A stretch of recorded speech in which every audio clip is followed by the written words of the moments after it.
All right now, people. It's your guy, Millions Williams, and you already know what time it is. History doesn't sleep, and neither do we. Today, we're turning the time machine back to the year 1881. That's right, 1881, baby. Now, hold up, before you say it. Yes, I know President Joe Biden wasn't around back then, but today, we're going to check in on Joe Biden in 1881, because we're bringing the spirit of leadership across the centuries. We're talking about the era of President James A. Garfield, civil service reform, steam trains, and strong speeches, and we're asking, what would a president like Joe Biden have said if he had to step into that world? Because history ain't just about names and dates, it's about lessons. It's about voices echoing from the past, reminding us who we are and what we stand for. So buckle up, my people. We're crossing timelines, connecting legacies, and keeping the mission alive. And remember the motto, for democracy, we live for democracy, we die for. For more stories, more power, and more purpose, hit up amillions.org. Now let's jump into 1881 and see what Joe Biden has to say in the world of top hats, telegrams, and true grit. Let's take it back. Presidents 20 to 24. These men weren't just holding office. They were signing policies, managing crises, and shaping the land we're standing on today. First up, President 20, James A. Garfield. He served from March to September of 1881, a short term tragically cut down by an assassin's bullet. But even in that short time, he dropped 6 executive orders, all business, administrative cleanups, land management, and departmental operations. It was calm. It was careful. It was presidential precision. Next, President 21, Chester A. Arthur. The man stepped in after tragedy and surprised everyone.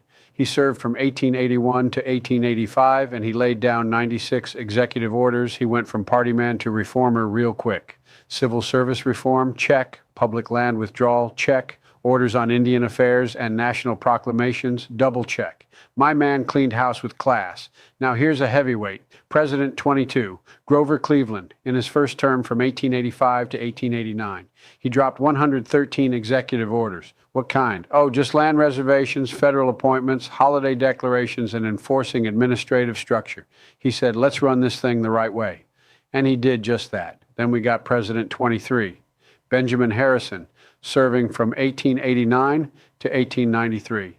This man came in with 143 executive orders, no hesitation. He hit the West with land proclamations, locked down forest reserves, managed the Navy like a boss, and kept the civil service sharp, forward-thinking, environment protecting, Constitution honoring. And then Grover Cleveland comes back for round 2 as President 24. From 1893 to 1897, the man signs off on 140 executive orders in his second go-round. He stayed focused, withdrawing land from greedy hands, protecting the gold reserves, and stepping in during major labor disputes. You thought he was done? Nah, he came back with purpose. Every one of these leaders used the power of the pen, not for show, but to move the nation. They managed the land, the people, the system, and kept democracy breathing. Because as we say, for democracy we live for democracy we die for. Want to dig deeper? Go hit up amillions.org, learn the names, read the orders, respect the legacy. I'm Millions Williams, signing off, but not for long. Next time, we're rolling through Presidents 25 to 29, more moves, more stories, more truth. Stay sharp, stay free. Stay with me. He stayed focused, withdrawing land from greedy hands, protecting the gold reserves, and stepping in during major labor disputes. You thought he was done? Nah, he came back with purpose. Every one of these leaders used the power of the pen, not for show, but to move the nation. They managed the land, the people, the system, and kept democracy breathing. Because as we say, for democracy we live for democracy we die for. Want to dig deeper? Go hit up amillions.org, learn the names, read the orders, respect the legacy. I'm Millions Williams, signing off, but not for long. Next time, we're rolling through Presidents 25 to 29. More moves, more stories, more truth. Stay sharp, stay free, stay with me.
Folks, I want to take just a moment to talk about a man who embodied the spirit of public service and gave everything he had to this great nation, President James A. Garfield, our 20th president. Born into poverty in a log cabin in Ohio, he worked his way up from canal boat driver to college president, Union general, and then congressman. He believed in education and equal rights and in healing a nation still scarred by civil war. Garfield wasn't in office long, just a few months in 1881, but in that short time he fought against political corruption and pushed for civil service reform. He believed government should serve the people, not the powerful. He was struck down by an assassin's bullet. Yet even in death, he reminded America of what we fight for. It's men like Garfield who remind us of our creed. For democracy I live, for democracy I die for. And folks, in these times, when truth is under attack, when our freedoms feel fragile, we need to remember stories like his. We need to rise together, not just as Democrats or Republicans, but as Americans. Learn more about President Garfield and so many others who helped shape our country by visiting amillions.org. It's a space for learning, for remembering, and for standing up for what matters. Let's honor those who came before us by defending the freedoms they died for. God bless you, and may God bless the United States of America. I was born in a humble log cabin in Ohio in 1831. The last of the log cabin presidents, they called me. My father died before I was 2, and my mother's strength carried me through a childhood of hardship and learning. I taught school, preached sermons, and led men in battle during the Civil War. But it was in Congress, for nearly 20 years, that I found my truest calling, fighting for civil rights, for honest government, for the preservation of the Union and the dignity of its people. I did not seek the presidency. In 1880, my name rose from a deadlocked convention, and the people entrusted me to lead. On March 4th, 1881, I stood before the nation and spoke of liberty, of education, of the supremacy of the Constitution, and of our duty to heal the lingering wounds of the war. In my brief time as president, I tried to govern by principle. I issued an executive order setting aside lands in California for our native brothers and sisters, hoping to preserve some measure of justice.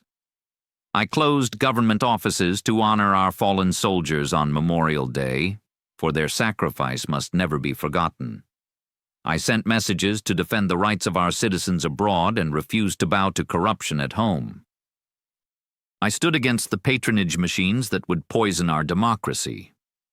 I believed the civil service must be reformed so that public office might serve merit, not greed. That fight, unfinished in my lifetime, would cost me dearly. On July 2nd, 1881, as I prepared to leave Washington, I was shot by a madman seeking office.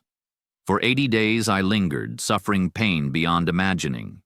Yet I never lost hope in the people or faith in God. On September 19th, I finally departed this life. The bells tolled for a nation of 50 million mourners. They carried me by special train, guarded by soldiers and Marines, honored by governors and justices, wept for by the common people I loved. I wish I could have done more. I wish I could have seen our civil service purified, our people educated, our democracy strengthened against ignorance and corruption. But if my death awakened the nation to that need, then I did not die in vain.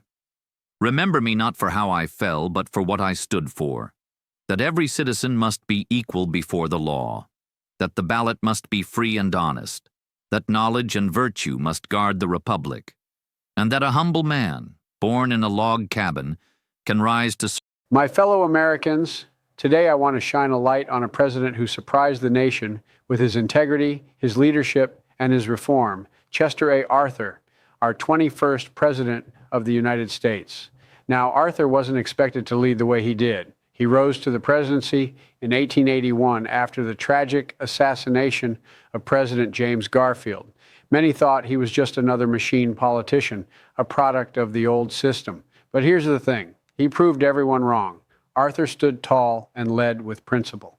He signed the Pendleton Civil Service Reform Act, changing the way government jobs were handed out. No more favors, just qualifications. He said public service should be earned, not bought. He fought for fairness, modernized the Navy, and stood firm in his belief that government must serve the people. It's leadership like that, unexpected, courageous, and selfless, that reminds us of the values we hold dear. Like we say, for democracy, I live for democracy, I die for. And folks, if you want to learn more about leaders like President Arthur and what they still mean to us today, I encourage you, visit emillions.org, learn their stories, share them, and more than anything, defend the freedoms they stood for. Let's carry their legacy forward with truth, with courage, and with unity. May God bless you, and may God bless the United States of America. Fellow citizens of these United States, I stand before you not only as your 21st president, but as a man who was once doubted, questioned, and underestimated. And yet, as history now shows, I governed not for party, but for principle. I was born in Fairfield, Vermont, on October 5th, 1829, the son of a Baptist preacher from Northern Ireland. My early life was humble, a teacher, a lawyer, and during the Great Civil War, I served as Quartermaster General of the New York Volunteers. I believed in duty, not in pursuit of glory, but in service to order, honor, and the Republic. In 1871, President Ulysses S. Grant appointed me Collector of the Port of New York, a role where I upheld honesty, but, I admit, remained loyal to the spoils system, a machine I would later dismantle. When President Garfield was struck down by an assassin's bullet, fate thrust me into this great office. I lost my beloved wife, Nell, the same year, a sorrow I carried quietly. In her absence, my sister Mary stood with grace as White House hostess. I ascended not just to govern, but to transform. Though once loyal to political machines, I chose a higher calling. I championed the Pendleton Civil Service Reform Act of 1883, establishing a bipartisan civil service commission. For the first time, office holders would earn their posts through merit, not favors, a system that endures today. To balance the people's burden, I sought to lower tariffs, to keep government from swelling in wealth, while citizens toiled. Though Congress resisted, I signed the Tariff Act of 1883, initiating what would become a pivotal national debate for decades. Let us not forget, it was during my tenure that I vetoed a sweeping 20-year ban on Chinese immigration, for I believed justice and fairness should not yield to fear. Though I signed a tempered version of the Chinese Exclusion Act, it stands today as a reminder of America's struggle to balance protection with principle. My presidency also oversaw strengthened modernization of the U.S. Navy executive orders that reorganized federal appointments, proclamations that established national days of mourning and observance, a quiet, firm stand against political patronage. Though I battled Bright's disease in silence, I did not waver in service. I refused to let illness define my leadership, and when the Republican Party turned to another in 1884, I stepped away with dignity. As publisher Alexander K. McClure once said, "No man ever entered the presidency so profoundly and widely distrusted, and no one ever retired more generally respected." My legacy is not carved in grand wars or sweeping conquests, but in the honest reform of government, in opening the doors of Folks, let me tell you about a man who didn't chase power. He answered the call of principle. Grover Cleveland, our 22nd president, was a man who believed that honesty in government wasn't optional. It was sacred. He rose from being a sheriff to mayor to governor and then president, not because he played politics, but because he did the right thing time and time again. In his first term, he was a reformer who took on corruption, vetoed wasteful spending, and stood strong on civil service reform. He wasn't interested in what was popular. He was interested in what was right. In a time when many looked to government as a way to serve themselves, Cleveland said, "Public office is a public trust." That's a legacy that still speaks to us today. And it reminds us of this simple truth. For democracy, I live for democracy, I die for. If you want to know more about President Cleveland and the values he stood for, I encourage you to visit emillions.org, learn our history, share it, and stand up for it, because defending democracy is not just history, it's a duty we all share. God bless you, and may God bless the United States of America. I was born Stephen Grover Cleveland on March 18, 1837, in Caldwell, New Jersey, the fifth of 9 children. My father was a Presbyterian minister, and my mother a quiet, strong woman from Baltimore. We didn't have much, but we had purpose and discipline. When my father passed, I left school to work. I studied law, clerked in a Buffalo firm, and earned my license through grit, not privilege. They say I was an unlikely politician, and I liked it that way. I never chased the spotlight. I served as sheriff of Erie County, mayor of Buffalo, and governor of New York. At every step, I made it clear. Public office was not a prize, but a duty. That's why they called me the veto mayor. I earned the same name as governor. I stopped what I believed to be wasteful or dishonest bills, regardless of party. In 1884, the Democratic Party nominated me for president. It was the first time a Democrat had a real shot at the White House since the Civil War. The country was weary of corruption and ready for something different. I made no promises. I simply stood for honesty, for restraint, and for the belief that government should not be bigger than the people it serves. I took the oath of office on March 4, 1885, as the 22nd President of the United States. My first term was guided by 2 principles: integrity and independence. I refused to fire Republicans just because they weren't Democrats. The civil service needed to be about merit, not favors. That angered some in my own party, but I didn't come to the White House to play politics. I vetoed hundreds of bills, more than any president before me. Many were private pension bills for veterans that lacked merit or were padded with fraud. I respected our veterans deeply, but I would not allow the public treasury to become a political slush fund. In 1887, I made my boldest move. I called for tariff reform. Our government was collecting more than it needed from hard-working Americans. That surplus created waste and protected monopolies. I told Congress, plainly, unnecessary taxation is unjust taxation.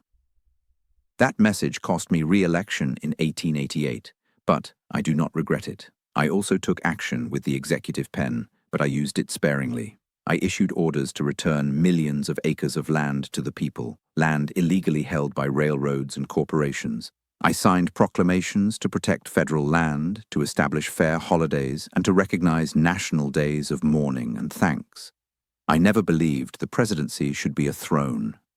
It is a trust. In 1886, I made history in a more personal way. I married Frances Folsom, the daughter of a dear friend. She was 21. I was 49. We were different in age, but alike in values. We married in the White House, the only president to do so, and Francis brought grace and life to the executive mansion. History may not place my portrait beside Washington or Lincoln. I did not lead armies or reshape borders. But I did something that mattered. I stood firm in a time of compromise. I chose honesty over popularity and principle over pressure. I was not done after 1889. The people would call me back 4 years later to serve as the 24th president, the only man to serve 2 non-consecutive terms. But it was in my first term that I proved who I was. I was Grover Cleveland. I did not forget the people, and I never let Washington forget them either.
My friends, let's take a moment to honor a president who stood tall for principle, for progress, and for the people. Benjamin Harrison, the 23rd President of the United States. He was the grandson of a president, yes, but he made his own mark. A Civil War general, a lawyer, a senator, and then president, Harrison led with a steady hand during one of the most transformative times in American history. Under his leadership, we welcomed 6 new states into the Union. He helped shape the modern map of America. He pushed for civil rights and tried to protect voting access in the South, even when it wasn't politically popular. He signed the Sherman Antitrust Act, the first major step to break up corporate monopolies, something we're still fighting for today. And he helped modernize the U.S. Navy, launching us into the modern era as a global force. He believed in a strong union, honest government, and fairness under the law. That's the kind of leadership that echoes even now, because at the heart of it all is this truth. For democracy, I live for. For democracy, I die for. If you want to learn more about President Harrison and others who shaped this nation, go to amillions.org. Their stories remind us not just who we were, but who we must continue to be. Let's honor their legacy by protecting our freedoms today. God bless you, and may God bless the United States of America. I was born in North Bend, Ohio, in 1833, into a family of service. My grandfather, William Henry Harrison, served as the 9th President of the United States, and though his time in office was short, his legacy left a lasting impression on me. From a young age, I understood that public duty was not about glory, but sacrifice. I studied at Miami University in Ohio, became a lawyer in Indiana, and served my country during the Civil War. I was proud to wear the Union blue. I organized volunteers, led men into battle, and came home with a stronger belief in preserving the Republic. My political career led me to the United States Senate. There, I earned a reputation for thoughtful debate and firm constitutional principles. When the Republican Party nominated me for president in 1888, I was not the loudest candidate, but I was steady. Though I lost the popular vote, I won the Electoral College and took the oath of office as the 23rd President of the United States on March 4, 1889. My presidency began with a vision, a stronger nation, not only in industry and economy, but in unity, justice, and global presence. The McKinley tariff, passed under my watch, raised import duties to protect American manufacturing. It was meant to shield domestic workers and strengthen our markets. But I know it came at a cost. Prices rose, farmers struggled.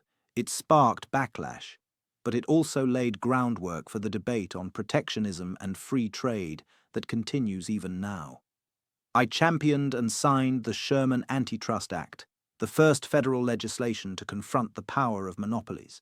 It wasn't enforced aggressively in my time, but the principle was laid, that no corporation should be greater than the republic that charters it. That law still stands as the foundation of America's economic fairness today. During my 4 years in office, I issued 143 executive orders, far more than my predecessors. Many were directed toward the reservation of public lands, protecting millions of acres from exploitation.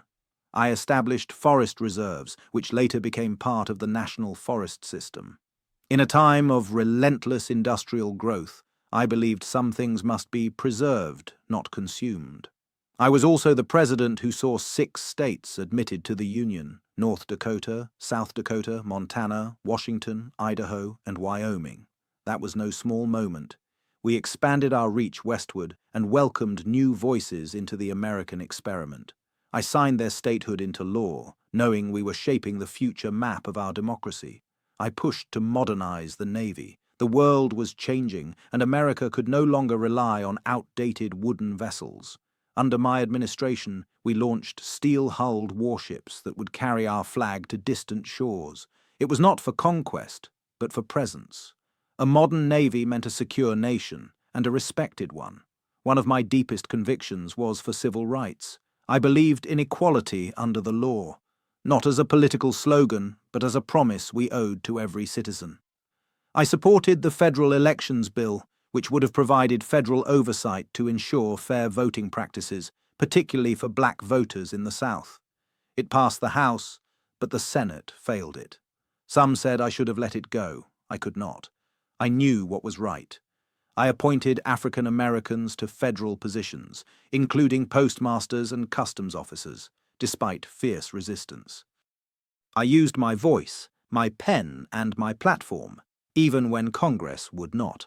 My hope was to reignite the promise of Reconstruction. My regret is that more could not be done. In foreign policy, I envisioned a more engaged America. I used my voice, my pen, and my platform, even when Congress would not. My hope was to reignite the promise of Reconstruction. My regret is that more could not be done. In foreign policy, I envisioned a more engaged America. I convened the first International Conference of American States, laying the foundation for what would become the Organization of American States. I sought to annex Hawaii peacefully, seeing its strategic value in the Pacific. Though the treaty stalled in the Senate and was later delayed under my successor, I believed in peaceful expansion, done with respect and diplomacy. Labor unrest rose during my administration.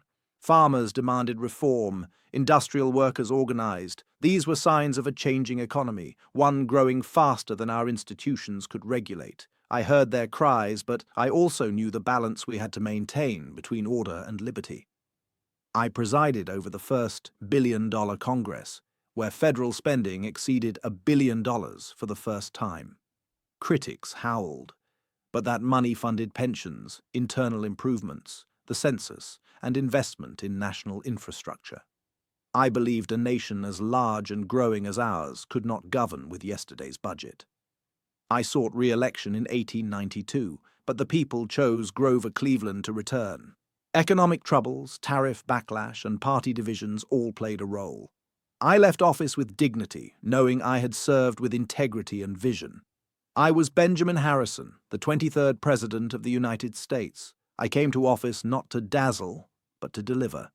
I believed in a strong union, a just economy, and a government bold enough to act, but principled enough to restrain itself. My time may not always draw the spotlight, but the policies I signed, the lands I protected, the navy I built, and the laws I championed, those still. Labor unrest rose during my administration. Farmers demanded reform. Industrial workers organized. These were signs of a changing economy, one growing faster than our institutions could regulate. I heard their cries, but I also knew the balance we had to maintain between order and liberty. I presided over the first billion-dollar Congress, where federal spending exceeded $1 billion for the first time. Critics howled. But that money funded pensions, internal improvements, the census, and investment in national infrastructure. I believed a nation as large and growing as ours could not govern with yesterday's budget. I sought re-election in 1892, but the people chose Grover Cleveland to return. Economic troubles, tariff backlash, and party divisions all played a role.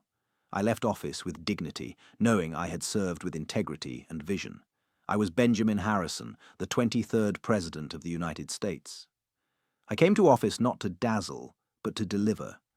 I believed in a strong union, a just economy, and a government bold enough to act, but principled enough to restrain itself. My time may not always draw the spotlight, but the policies I signed, the lands I protected, the navy I built, and the laws I championed, those still endure. Not all seeds bloom in season, but I planted them anyway.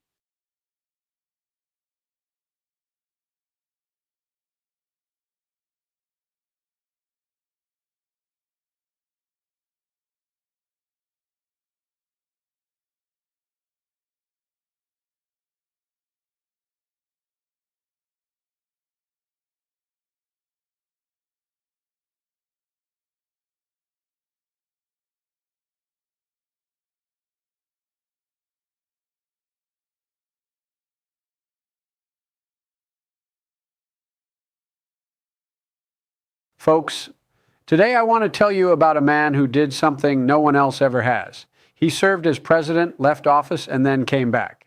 I'm talking about Grover Cleveland, the 24th President of the United States, and the only one to serve 2 non-consecutive terms. When he returned to the White House in 1893, the country was in crisis. The economy was crashing, banks were failing, and people were looking for steady hands and honest leadership. Cleveland didn't flinch. He tackled the panic of 1893, stood firm in protecting the gold standard, and made tough decisions to stabilize the economy, even when they were unpopular. He believed in limited government, but strong principles. And when labor unrest threatened national order, he acted to keep the country united, not for politics, but for the people. His second term wasn't easy, but it was honest. And in his own words, he said, "I have tried so hard to do right." That spirit, that integrity, that courage is what democracy demands of us even now. Because in every age, we must be willing to say, "For democracy I live for democracy I die for." So I encourage you, go to amillions.org. Learn more about President Cleveland and others who gave everything to this republic. Let their stories remind us that defending freedom isn't a one-time act. It's a lifelong duty. God bless you, and may God bless the United States of America. Folks, today I want to tell you about a man who did something no one else ever has. He served as president, left office, and then came back. I'm talking about Grover Cleveland, the 24th President of the United States, and the only one to serve 2 non-consecutive terms. When he returned to the White House in 1893, the country was in crisis. The economy was crashing, banks were failing, and people were looking for steady hands and honest leadership. Cleveland didn't flinch. He tackled the panic of 1893, stood firm in protecting the gold standard, and made tough decisions to stabilize the economy, even when they were unpopular.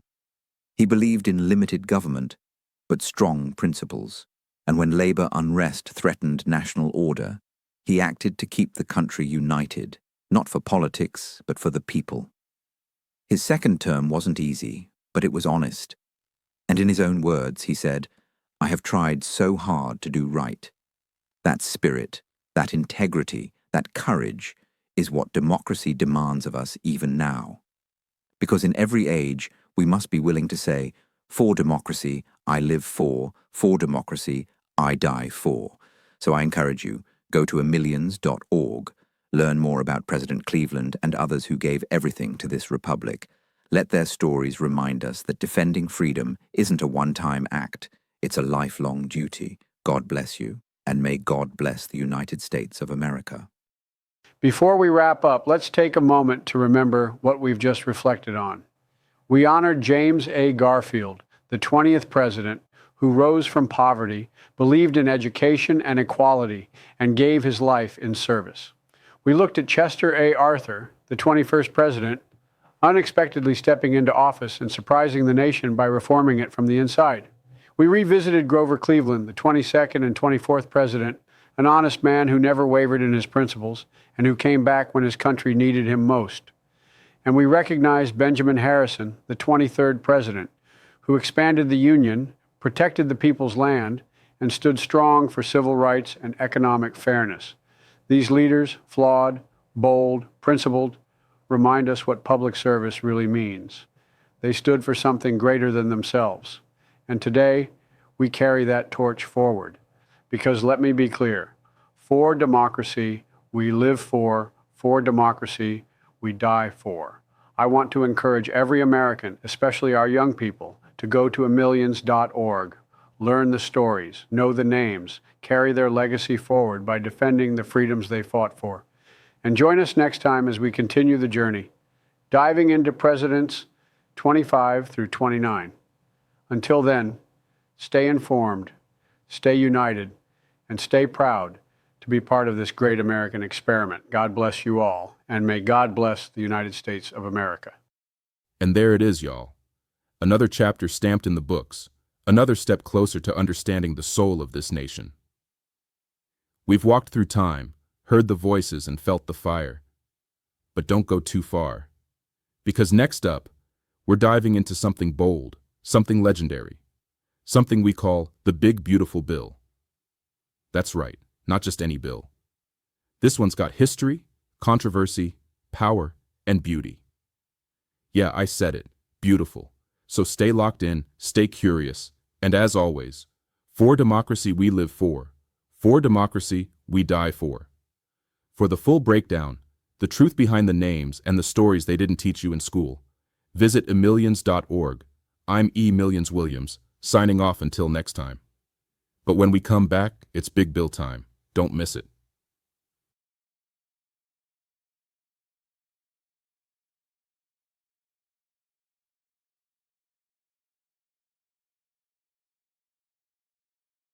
Let's talk about Dave Ramesey's video about the Big Beautiful Bill.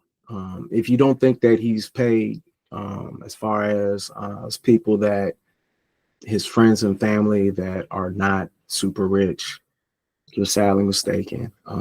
A lot of Ramsey's points of view is for the super rich or the people who got real money, and not for the people who come from poverty up to the middle or higher middle class. He's not for the middle class person, because middle class families, yeah, we do tend to like to pay for our kids' education, but there should be no reason for you to have to completely go into debt.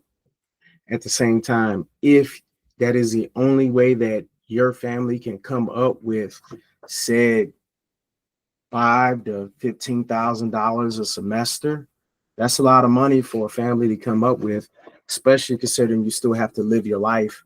So with what he said, it kind of broke my heart, because I was hoping that he would actually talk more about the middle class in a humane way, but I really can't be surprised.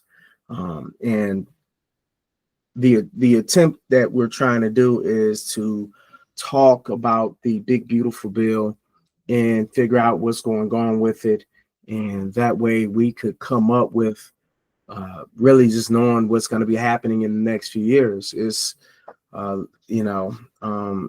just saddens me that Ramsey decides to not really talk about the minutia of the bill. And he kind of jokingly says, I don't want to talk about it, and then makes a stupid comment that may be truth in it, but at the same time, it's like a double-edged sword. When he said, instead of waiting for the White House to fix the house, your house, you need to fix your own house. And that sounds great in words, but when you have family that are from another country and they are being deported, and some of them are being tricked into giving up their citizenship. You have naturalized citizens, their ability to be here and have a different opinion. He's going to make comments like Rosie O'Donnell talking about, well, Ireland can keep him. And I'm thinking about getting rid of her citizenship while she's a natural born American that just doesn't agree with you and is willing to state her displeasure with you. I just feel that everything that he said, I just feel like it kind of discredits him in the human department. For the capitalist department, great. And what I mean by that, capitalism is a great way for the rich to stay rich, and it allows the 1% to continue making money. If you look at the diagrams and the charts of what people made back then compared to the owners of said companies, it was different. It's massively changed. It's like it used to be where the owner made like 5 times more than the worker.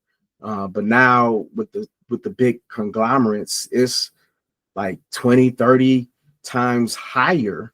So the McDonald's worker, they basically work 40 to 80 hours a week, and they'll make anywhere from $500 to, let's say, $1,500 with all the overtime included.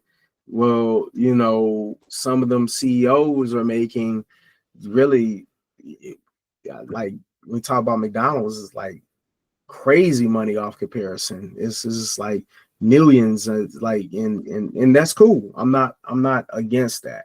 But what I'm against is the double talk and lying and misinformation and the ungenuine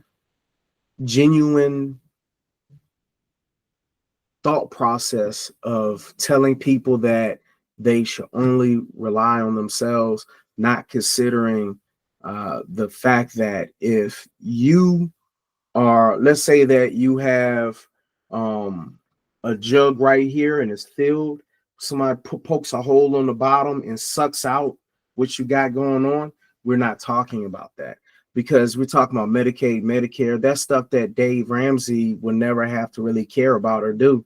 We talk about student loans. He's against any kind of loan period, which I understand, because loans do tend to bring us in debt slavery.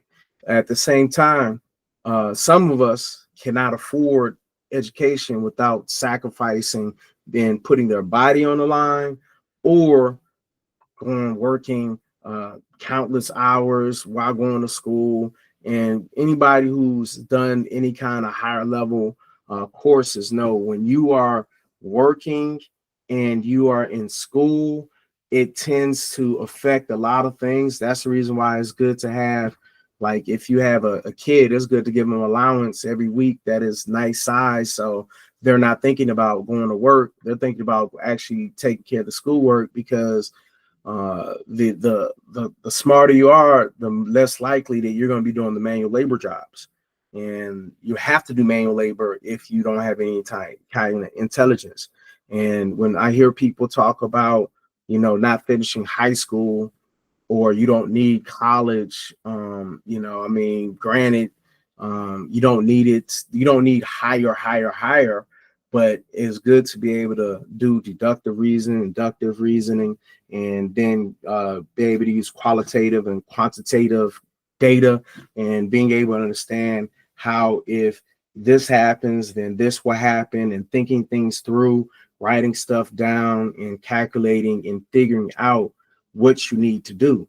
And this is sickening when you hear people like Ramsey talk, because if you listen to him, you'll think that you can just do it on your own. And there's like the people who are quote unquote on the bottom are the bottom feeders, and that they are, just sucking the life out of your money. And then when we think about FEMA, which Texas right now, well, I'm pretty sure some of them are still flooded. It's been happening around July 4th, where, middle of Texas, those people, the camp that made millions every month or whatever, and they were declined.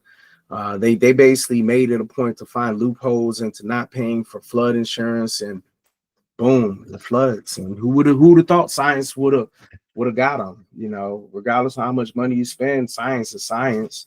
Is this kind of sickening that they went through that lens, and then you hear one lady that lived there, and she's like some kind of counselor, and she states,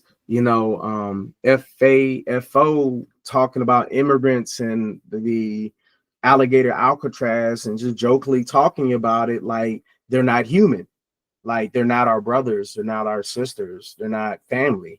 And the thing that kind of sickens me is the fact that when you have a double standard where white South Afrikaners can come here and get the golden treatment and have a whole speech talking about if you put good seed in the ground, it's going to work. And, if you take it out of his element, good seeds are going to grow. And then you hear what they talk about Haiti and all those other, S-hole countries that, Trump basically said that they were S-hole countries, and then they happen to be Black and Latino, Indian, and really just brown and Asian communities. That's really what he's referring to. If you're not part of his entourage, and even if you are, if you don't look the way you want, there's a reason why if you look at the White House staff right now, they all look the same. And when Biden was in, Obama was in, and even when Bush was in, it was a lot more diverse, where the people actually reflected the people that they're serving. And it's good to have that type of mix of people, because if I had a staff of 10 people, I would like a diverse set of minds, a diverse set of backgrounds. So that way, with those 10 people, you're going to have a few Spanish, few Black, few white, few Indian, and they're going to be able to help to be able to determine what the overall picture of things. And they'll be able to tell us information about every community, on what the insides and the outsides of the community and what they need in particular, and have a voice and say. When we continue this path of allowing the uneducated people to rule and lead, we're that's not going to be good, because it's going to be a war on science. And even in the 60s, it was already propaganda with video editing and manipulation. So nowadays we don't even know what's real, we don't know what's false, and it's very sickening, because if you can't believe anything that you see, it's scary, and the average person, we don't spend that much time thinking about stuff. We just think about our family. That's the only thing we think about. And if the only people we think about is directly related to us, when they knock on your door, no one's going to be able to look out for you. So what I'm going to say is this: I say shame on Ramsey. And I say that because he is only looking out for the rich man. He's not looking out for the middle class, and maybe the upper middle class, but he's really looking out for the top 15%. He's not looking out for anything else outside that. And it's a sickening that he says, I'm not going to spend too much time worried about the big beautiful bill, which is over 1,000 pages. So 1,000 pages. So you really going to think that you're going to have one video with something that has 1,000 pages and it's going to be substantially enough to really give an opinion on?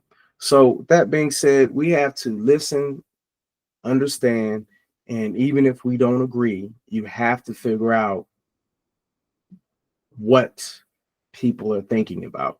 So I recommend listening to those that you don't agree with, but still keep your stance. You got to have some kind of foundation.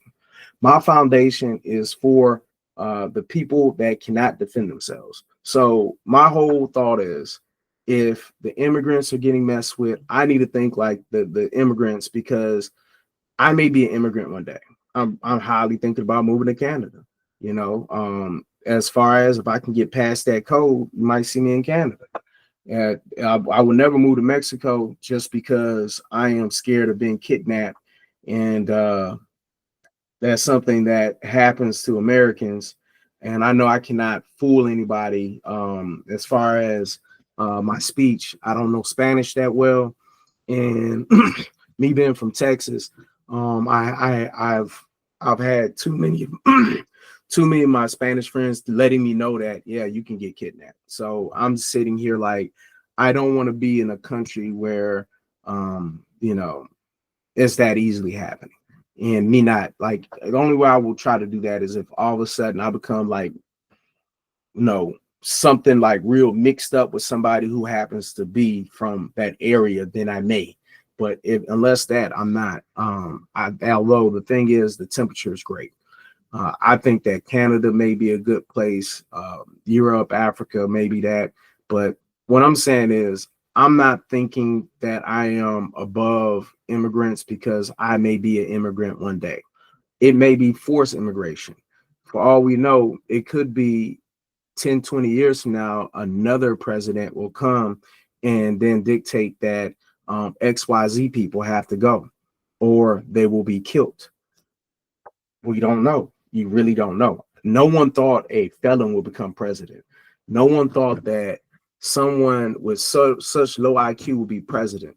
But there's been a few presidents back then that their IQ is not great. The intelligent people normally do not run the business or companies like this. And I feel like one reason why they don't maybe is because maybe they may have too much empathy. They think too much. They do the math and realize it's not really worth it. It's not that big of a deal to control other people. It's not that big to really suppress people. It's not. It's like people who think like that. I can't say that like Hitler was a great propagandist. He knew how to manipulate people by the tone of his voice. I could do a bunch of speeches that Hitler has done in the past, but I'm afraid that it's going to get more traction and more attention than Malcolm X and Martin Luther King. And it's only because division and hate and disliking people is easier to do. It's easier to discredit someone. It's easy to not like people. And I'm doing my best to promote really the positive stuff. And I don't want like a speech from Hitler to even motivate one hateful soul. Not even one hateful soul I want to motivate. And because of that, I'm refraining from doing that. At the same time, it may have to come a time where we have to listen to one of his speeches and analyze what he was said and how it motivated people to do the evil things they did. The thing about the people in 1940s, they weren't evil. They just was worried about their family only. And because they're only worried about their family, with the advice that Ramsey gave, talking about you should not worry about the government taking care of your house. You need to take care of your own house and fix your own house. That's true. But if your government is taking your house away or making it so that people like you cannot just comfortably go to work, or you're constantly getting bombarded with all this other stuff, then that statement you made is completely like simple. It's simple-minded. It's not complex. It's more complex than that. Granted, when we talk about taking care of your house, I feel that in order for you to have any say on someone else's house, you do need to take care of your own house first. You do have to get certain things in order. One thing I have to say, when it comes to finances, the richest people in the world might really be the poorest people when it comes to their spirits and soul. And it's just in the Bible, they talk about on a regular basis that it's easier for poor people to get into heaven compared to the rich people. And the reason why it's that way is because the more money you have, the more money you want to keep, and the more you spend, the more you have to make. And those celebrities, broke my heart when I seen Snoop Dogg, who basically called out, and I was looking, I'm like, Uncle Snoop, what I'm saying, like that type of business when it comes to him standing on business talking about, so I wish one of y'all gonna perform for this guy, and then all of a sudden he performs. I can kind of get over that, and I say that because why he did it. He did it for a bag, but I still can't really understand why we would listen to him. And I say that because celebrities, to me, I've met plenty of celebrities, and a lot of times I've been in clubs with them. I've seen them out, talked to them, hung out with them. I'm not impressed. And because I'm not impressed, I'm not going to be trying to like hang out with them or try to figure out where they're at and stuff like that. Just because they believe like we believe. The only difference is instead of them drinking that $3 drink, they're drinking $30 drinks. As far as this regular orange juice, they're not going to drink the regular orange juice. They got to drink this orange juice out of, and then they, instead of me having this meal for $50, I gotta have a $200 meal every time I go somewhere. Or instead of me going to spend $20,000-$30,000 for a car or something, they got to spend 50, 60, or 100,000, or even crazy thing Dwight Howard's talking about, $1 million vehicles. And when you think about the concept that there are $1 million vehicles out there, there's no money in the world. There's no amount of money in the world that you can have and you cannot go broke. If there are $1 million quote unquote vehicles, there's not, you can have a $500 billion and somehow, some way you can lose all of it. Simple, just give it away. So you meet one person, give them all 500 billion. It's possible. And with that being said, shame on Ramsey. I'm about to say it again. Shame on Ramsey for simplifying a complex issue, only dedicating 10 minutes to 1,000 pages, ignoring student loans and thinking that, by me saying don't get student loans is good enough when, let's say that your father and mother has no real money and, for whatever reason, you can't get no real grants, then student loans is going to be your only deal you can do. And I feel that it's a shame that someone cannot have empathy as smart as he is, because I'm just saying, you listen to Ramsey and the way he can throw them numbers together, very smart, very brilliant. But as far as his heart, he's morally bankrupt. He has no sympathy, empathy, or thoughts for anybody who's not a millionaire. And that is a shame, because capitalism is not the best way for us to continue on unless you want to live in a place like Mad Max. The reason why we feed the poor is not because you really want to feed them. You feed them so they don't rob you. You feed them so their bellies is good. If you feed them, and even if they don't have a house, they'll be okay. Some homeless people don't even want a house. They say, you are the sucker.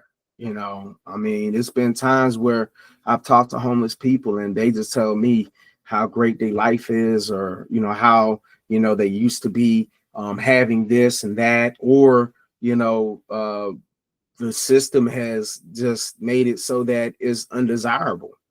And let's say if that was to happen to us, I say to the normal person, we'll be devastated. But some of those homeless people prefer that.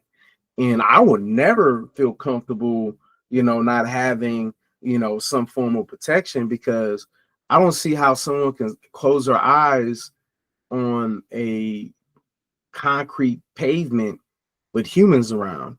I feel better if I was in a lion's den, and let's say that I was cool with the lions. I'll feel safer in that environment than humans. I'm not sleeping around human beings I don't know, because they will rob you.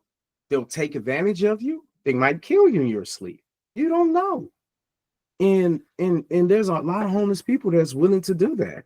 If I was to sleep in public, I would have to have a partner with me, and we'll have to take turns and shifts. That's something that I just can't do comfortably. There has to be some form of a camera. Like, you know, I tell you, one time I was in San Francisco and it was a layover because the plane did not leave for like 3 days. And I made it a point to, you know, it took a long time for me to sleep. I was paranoid the whole time. You know, it was like I'm not sleeping easy. You know, I'm wrapping my stuff around, and then as soon as that, I'm like that. You know, so I'm just saying, like, when it comes down to it, Ramsey cannot relate to you or me. So I don't really think that his opinion really should count to anybody who isn't a millionaire. So if you're a millionaire, take his advice. If you're not, I would think about the people who have less than you. Even if you are a millionaire, he's become a broke person. But let's go ahead and call it quits. Again, this has been For Democracy. We live for, and for democracy we die for. And again, for democracy.